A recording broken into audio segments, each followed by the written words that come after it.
मैक्सवेलियन distribution of speed in an ideal gas से numerical है। When the Maxwellian formula ये है, आपको गिवन है, जो कि ये फार्मूला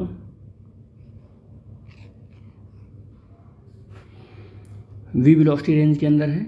ये क्या, so that the N E D E the number of the molecule in the energy range E two, यहाँ पर ये कैपिटल ई मानकर चलो, कैपिटल ई है ये, ठीक है। E to E plus D velocity, ये एनर्जी रेंज के अंदर है। अगर इस मैक्सवेलियन वेलोसिटी डिस्ट्रीब्यूशन के फॉर्मूले से हम एनर्जी रेंज के अंदर हम एनर्जी के लिए फॉर्मूला लिखें, यानी number of molecule in energy range के अंदर लिखें, तो this formula will becomes like this. इस तरीके से ये फार्मूला बनेगा, ठीक है। इस तरीके से ये फार्मूला बनेगा। तो इस फार्मूले को ऐसा कर दिया हमने, ये फार्मूला बन गया। एन ई डी ई 2πn 1/π/kt वो पावर 1/2 3/2 और e to the power 1/2 e to the power minus e/kt और डी। कह रहे also deduct the expression for the most probable energy. कह रहा है कि मोस्ट प्रोबेबल एनर्जी के लिए ऐसा फार्मूला बनाओ, number of molecule containing most probable energy, number of molecule के लिए मोस्ट प्रोबेबल एनर्जी के टर्म में ये आपको फार्मूला बनाना है नंबर ऑफ मॉलिक्यूल का। और the probability at the most probable energy, probability के फंक्शन के टर्म में भी लिखना है और मेन एनर्जी के टर्म में, और लाइक दिस ऐसे टिपिकल प्लॉट और फॉर द एनर्जी डिस्ट्रीब्यूशन, और वो ग्राफ भी बनाना है टेम्परेचर वर्सेस एनर्जी। तो चलो स्टार्ट करते हैं। सॉल्यूशन, मैक्सवेलियन वेलोसिटी जो डिस्ट्रीब्यूशन लॉ है वो क्या है, पहले उसको लिख लो आप। तो वो है N V D V 4πn m/2πkt whole power 3/2 और v square e to the power minus mv² 2kt dv, ये फार्मूला है, ठीक है। ये फार्मूला हमने लिख लिया, जिससे हम इक्वेशन नंबर 1 मानकर चल रहे हैं। इस इक्वेशन नंबर 1 मान लो। हम क्या जानते हैं, वी नो दैट, क्या जानते हैं हम लोग, एक फार्मूला जानते हैं, क्या जानते हैं कि E = ½ mv² होता है, ये फार्मूला जानते हैं। और अगर 2E लिखें तो mv² हो जाएगा, और v² लिखें तो 2E/m हो जाएगा। और यहीं पर थोड़ा सा और आगे बढ़े हम, तो v = लिखें तो क्या हो जाएगा, 2E/m हो जाएगा, ये फार्मूला मिलेगा। या v = 2E/m होल पावर 1/2, ये फार्मूला मिलेगा। इसे क्वेश्चन नंबर 2 मान लीजिए, ठीक है। अब आप इसको डेरिवेट कर दीजिए, dv, इसको एक बार डेरिवेट कर दीजिए। तो एक बार करेंगे तो 1/2 आगे आ जाएगा, और 2E/m का होल पावर 1/2 में से एक माइनस हो जाएगा, और 2E/m को करेंगे तो 2 और dE/m हो जाएगा। ये डेरिवेट करेंगे तो इतना हो जाएगा। इसको थोड़ा सा करेक्ट करेंगे तो 1/2 और 2E/m का पावर माइनस 1/2, और 2 से ये 2 कैंसिल भी हो जाएगा। तो आई थिंक जो आपके पास बचेगा वो भी मैं लिख देता हूँ। बचेगा क्या, उसी टर्म में लिखते हैं। तो ये बचेगा 2E/m होल पावर माइनस 1/2 और dE/m बचेगा, ठीक है। यही बचने वाला है, ठीक। और या फिर आप इसको एक्चुअल फॉर्म में अगर आप लिखना ही चाहते हैं तो आप ऐसे लिख भी सकते हैं, कोई दिक्कत नहीं है, क्योंकि हमें आगे इसी टर्म का काम लगने वाला है। ये इसी टर्म का काम लगने वाला है, 2dE/m, इसी टर्म का काम लगने वाला है। आगे लगेगा तो इसी टर्म का काम, ठीक है। अगर आप सिंपली करना चाहते हैं तो ऐसा कर सकते हैं आप, लेकिन काम जो लगने वाला है वो इस टर्म का लगेगा, इसी टर्म का लगेगा, ठीक है। अरे ये गड़बड़ हो गया थोड़ा सा, ये मैं इसको थोड़ा सा ऊपर कर देता, ये हो जाएगा, ठीक है, ये हो जाएगा, ठीक। आगे बढ़ते हैं हम लोग। यहाँ dv क्या है, ये आना बहुत ज़रूरी है कि dv यहाँ पर क्या है। तो dv de एनर्जी रेंज के अंदर की वेलोसिटी है, ये आपको पता होना चाहिए। तो ये भाई मैं यहाँ पर लिख देता हूँ कि hair dv is the range in speed corresponding to the range in energy dE. If number of molecule in energy range, अगर हम number of molecule energy range की बात कर रहे हैं तो ये रिप्रेजेंट क्या कर रहा है, ये रिप्रेजेंट कर रहा है the number of molecule in the energy range E और ई प्लस डेल ई को रिप्रेजेंट कर रहा है ये, ठीक है। तो बी मस्ट हैव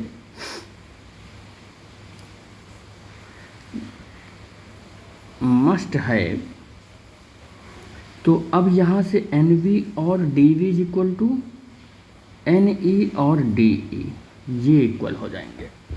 अगर ये इक्वल हो गए तो कर लो इक्वल फिर। अब तो यहाँ से ये हो जाएगा एन ई और D E 4 pi capital N और m upon 2 pi K T और 3/2 और 2e/m हो जाएगा और e to the power minus m 2e/m हो जाएगा और बाई kt हो जाएगा, 2kt हो जाएगा। कितना हो जाएगा?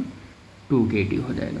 और 1/2 और 2e/m तो एज इट इज रहेगा और उसकी वैल्यू हो जाएगी -1/2 और 2de/m हो जाएगा। सारी वैल्यू हमने पुट कर दिया।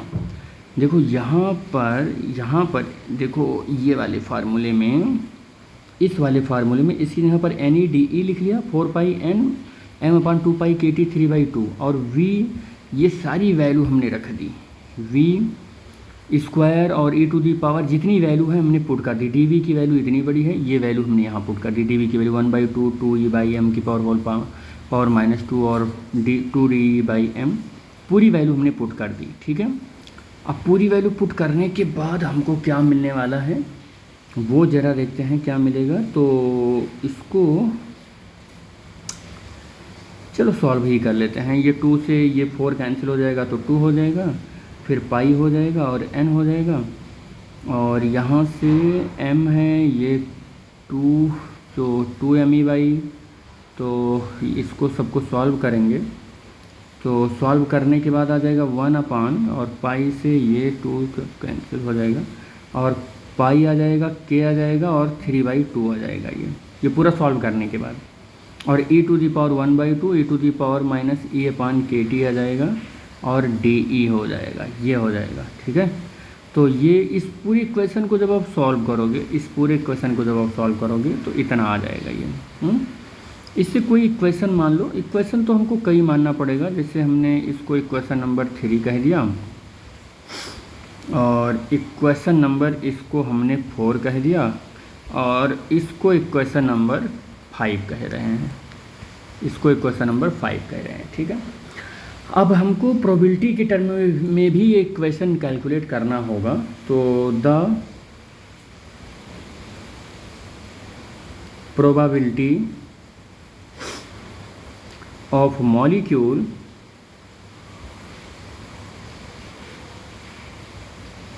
having energy between E and E plus DE is given by। अब प्रोबेबिलिटी का फार्मूला लिखो जी, तो PE/DE एनर्जी रेंज के अंदर प्रोबेबिलिटी का फार्मूला क्या होगा? DE और अपान n और ये होता है 2 पाई √1 अपान पाई KT और 3/2 और e टू दी पावर 1/2 और e to the power minus e upon KT और DE। ये प्रोबेबिलिटी का फार्मूला आ गया, मतलब इसी को हमने प्रोबेबिलिटी के टर्म में कन्वर्ट कर लिया। ठीक है, तो ये हो गया क्वेश्चन नंबर 6 हो गया। अब एक चीज़ जनरल डिफरेंस आप देख रहे होंगे कि एनर्जी रेंज के अंदर जो फार्मूला आया E plus D E, energy range के अंदर E plus D E energy range के अंदर जो ये फार्मूला आया, ये फार्मूला है, ये प्लस कहाँ से आ गया, और प्रोबेबिलिटी के लिए जो फार्मूला आया, जो प्रोबेबिलिटी के लिए फार्मूला आया, बस केवल यहाँ n है, यहाँ पर n नहीं है, बस इतना याद रखना है, यहाँ n नहीं है। तो हमें हमारे पास जनरल 6 क्वेश्चन बन गए। अब हम एक एक करके काम अपना बनाते हैं।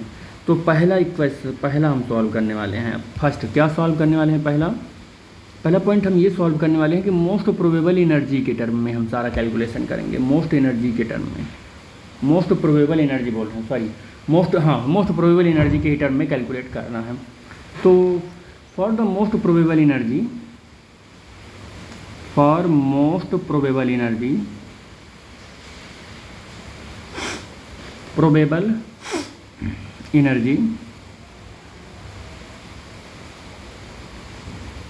PE must be maximum, that is DPE और upon DE most must be equal to 0, ये होना चाहिए। अब अगर ये होना चाहिए, अगर होना चाहिए तो करो फिर इसको क्या करोगे कि PE मस्ट बी मैक्सिमम। अगर ये मैक्सिमम करना है, मोस्ट प्रोबेबल एनर्जी मैक्सिमम करना है, तो ये हमारा 0 होना चाहिए, ये हमारा PE मस्ट बी मैक्सिमम। और अगर ये मैक्सिमम करना है तो DPE अपॉन DE ये 0 होना चाहिए। और अगर आप इसको 0 करना है तो कर दो 0। तो अब जब 0 करोगे तो 2 पाई और 1 अपान पाई KT की होल पावर 3/2 और फिर क्या हो जाएगा e टू दी पावर 1/2 माइनस 1/2 e to the power minus e/t। हम इसका डिफरेंशिएशन कर रहे हैं, तो ये कितना हो जाएगा। अच्छा, ये थोड़ा सा हम लोग कैलकुलेशन पर ध्यान दें। ये यहाँ से फर्स्ट इंटू सेकेंड लग रहा है, ये फर्स्ट हो गया और ये सेकंड हो गया, फर्स्ट इंटू सेकंड। तो फर्स्ट को छोड़ दिया, सेकंड का डिफरेंशिएशन किया, फिर सेकंड को छोड़ा, फिर फर्स्ट का डिफरेंशिएशन किया। ठीक है, तो इस फार्मूले से 1/2 e to the power minus 1/2 और e to the power minus e upon T और e अपॉन टी हो जाएगा और e अपॉन टी हो जाएगा और क्या हो जाएगा plus e to the power 1/2 और minus 1 upon KT e to the power minus e upon KT, ये हो जाएगा। और ये यहाँ से और इक्वल टू, अगर ये PE की वैल्यू मैक्सिमम होगी तो इसको डिफरेंशिएट करो और डिफरेंशिएट करके इसके इक्वल में 0 रखो, मैक्सिमम वैल्यू चाहिए तो अगर आपको, तो E is equal to 1/2 KT आ जाएगा सॉल्व होकर ये। और यहाँ पर याद रखना कि हेयर E जो है वो क्या है, E is the most probable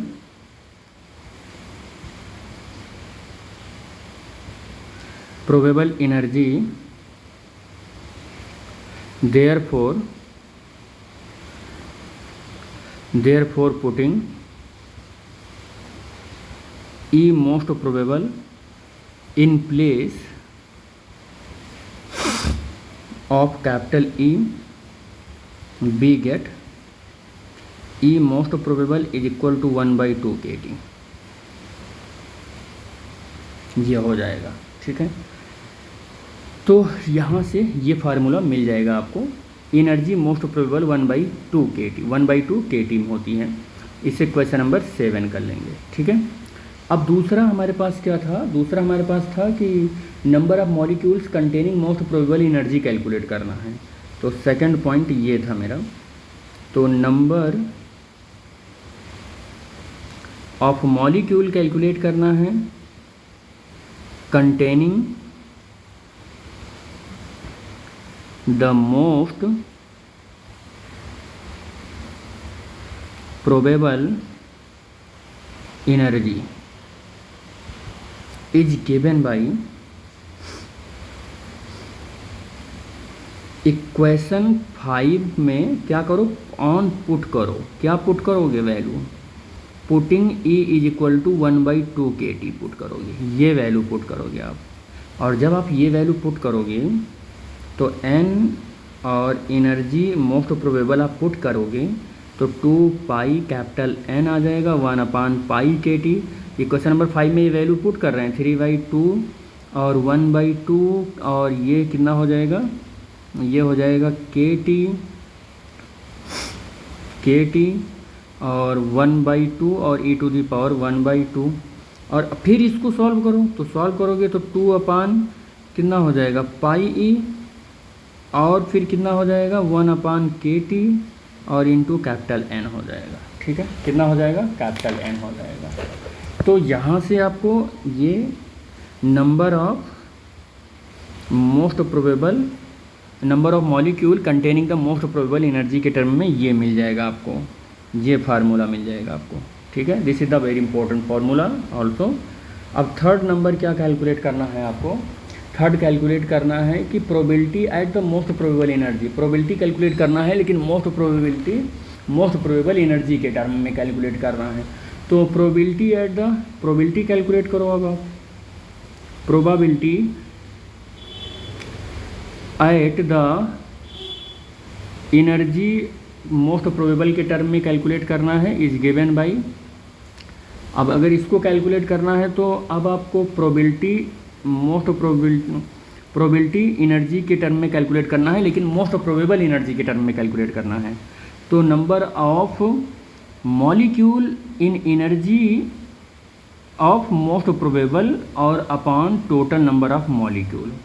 अब सारी वैल्यू अगर आप पुट करोगे तो 2/पाई और E और ये कितना हो जाएगा 1/kT हो जाएगा। ठीक है, ये हो जाएगा। तो ये भी आपको फार्मूला मिल गया आपको। चलो फोर्थ नंबर क्या है, मीन एनर्जी कैलकुलेट करना है। फोर्थ आपको मीन एनर्जी कैलकुलेट करना है। तो मीन एनर्जी को ऐसे भी लिखते हैं और ऐसे भी लिखते हैं, दोनों तरीके से लिखते हैं। और मीन एनर्जी 0 से इन्फिनिटी होती है और एनर्जी E और एनर्जी E और DE ये फार्मूला होता है। ये फार्मूला तो याद ही होगा आपको। और फिर 0 से इन्फिनिटी हो जाएगा और E और PE और D और E हो जाएगा ये। ठीक है, ये फार्मूला होता है। अब इक्वेशन 6 यूज कर लो। यूजिंग इक्वेशन 6 B है, तो यहाँ पर क्या हो जाएगा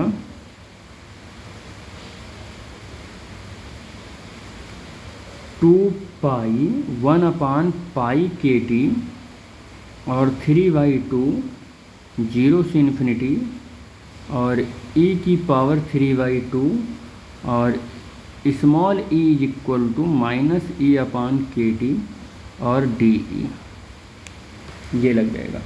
और e⁻1/2 को x पुट कर लो, ये x पुट कर लो, ऐसे पुट कर लो। पुटिंग ये वैल्यू अगर आप पुट कर लेते हो तो देखो क्या बनेगा, E मीन एनर्जी और 2 पाई बनेगा और 1/पाई kT बनेगा और 3/2 ये वाली वैल्यू तो रहेगी ही रहेगी और 0 से इन्फिनिटी हो जाएगा। और अब ये x का क्यूब हो जाएगा और e⁻⁻x² और 2x dx। e की जगह पर x पुट किया है तब ये वैल्यू आएगी। ठीक है, अब अगर आप इसको पुट करोगे तो 1/2 और फिर कितना हो जाएगा, चलो छोड़ो ये वैल्यू मत रखो, बस इतना याद रखो बस। ठीक है, चलो आगे देखते हैं। हम लोग आगे सॉल्व करेंगे तो कितना हो जाएगा 4 पाई ये हो जाएगा। इसको सॉल्व करने के बाद 1/पाई kT और 3/2 0 से इन्फिनिटी और x⁴ e⁻⁻x² और dx ये हो जाएगा। और फिर 4 पाई और 1/पाई kT और 3/2 और 3√π/8 और के टी और होल पावर 5/2। ठीक, ये वैल्यू आ जाएगी। और क्योंकि हम इतना जानते हैं कि 0 से infinity x⁴ e to the power minus infinity x² और dx जो होता है इन्फिनिटी नहीं होगा, अल्फ़ा होगा, ये अल्फ़ा। ठीक है, तो ये होगा 3/8 और पाई अपान अल्फ़ा की पावर 5 हो जाता है। ये सॉल्व करने के बाद यही होता है। जब इसको कम्प्लीटली सॉल्व करोगे तो 3/2 kT आ जाएगा। इसको कम्प्लीटली सॉल्व करोगे आप तो 3/2, यहाँ से देखो पाई ये सब कैंसिल हो जाएगा, ये 3/2 kT ही आ जाएगा ये। ठीक है, तो ये भी सॉल्व हो जाएगा। फिर फिफ्थ केस में क्या कह रहा है, फिफ्थ वाले पार्ट में क्या कह रहा है कि ग्राफ प्लॉट करना है आपको। Given the typical plot for this the energy distribution for the two different temperature पर ग्राफ आपको ड्रॉ करना है।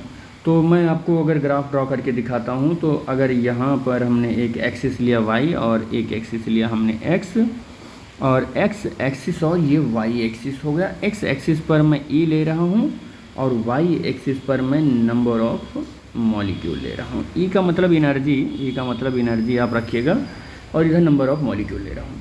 तो अगर मैं इस वाले ग्राफ को ऐसे, और गड़बड़ हो गया,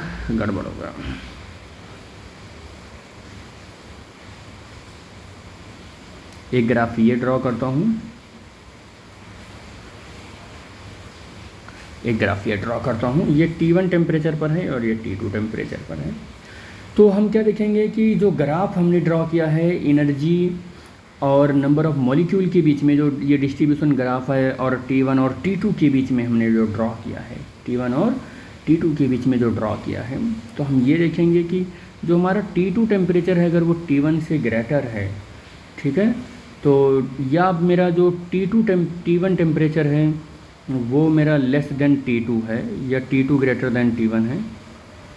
ठीक है, मतलब चाहे जो भी बात कहो, T2 वहाँ ग्रेटर है। तो ये यही ग्राफ ड्रॉ करेगा। और E इज स्मॉल और E जो है वो क्या होगी, E is small e to the power minus E upon KT is small. ठीक है, अगर E स्मॉल होगा तो ये वैल्यू भी स्मॉल ही होगी। तो इससे हमें ये पता चलेगा कि E की पावर 1/2 जो है वो टर्म जो है वो डोमिनेंट हो रहा है, वो थोड़ा सा कम हो रहा है। बट अगर हम बात करें कि कैपिटल E यानी कि एनर्जी की हम बात करें, तो अगर ये बड़ा होगा तो E to the power minus E upon KT की पावर ये डोमिनेंट कर जाएगा E की पावर 1/2 को। ठीक है, तो इससे ये पता चलेगा कि कर्व पहले राइज होगा, उसके बाद एक मैक्सिमम पीक तक पहुंचने के बाद फिर ये कर्व रिड्यूस होके और फिर ये कर्व कम हो जाएगा। ठीक है, तो ये कर्व क्या होगा कि किसी एक पॉइंट पर पीक शो करेगा, एक पॉइंट पर पीक शो करेगा। तो इस तरीके का ये ग्राफ बनेगा। ठीक है।